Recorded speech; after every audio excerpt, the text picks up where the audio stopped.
Mitochondrial disease is a disease of how our cells make energy. So over time, you see some cells dying because they can't make enough energy to live. For the case of the Belnaps, our interactions with Dr. Narayanan were extremely important in understanding their disease. When we first met Dr. Narayanan, he said, I've looked at your son's MRI. I've had every pediatric neurologist look at his MRI. We have no idea what's wrong with your son. At that point, we had been on this Diagnostic Odyssey for at least 2 years.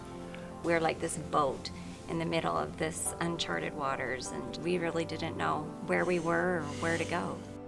They have 4 children, and each one has different manifestations of disease. Seth, the youngest of their children, has a neurological problem with coordination issues, control problems with his eyes, and a learning disability. The oldest child is Sydney, and she has a heart problem and a learning disability. A middle child, Spencer, has a complicated migraine. So each child manifests different issues, different challenges for the future. He was able to explain to us that not all family members were affected in the exact same way. So when we could combine the genetic data with that additional clinical information, it made the picture much more clear for the Belnaps. There is no treatment for mitochondrial disease.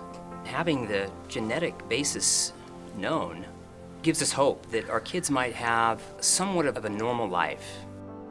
TGen's role with mitochondrial disorders is twofold. First, immediately, we want to get to better diagnostics. We want to get away from an armada of tests that goes on months, that includes very painful procedures, to a cheek swab that leads to a DNA test and leads to diagnosis in weeks, not months. That's first. Second, we want to get to better treatments, better therapies, and that's a long-term investment because the goal here is getting to a cure. Life is really hard with diseases like my family has. You just have to keep going and keep on trying harder.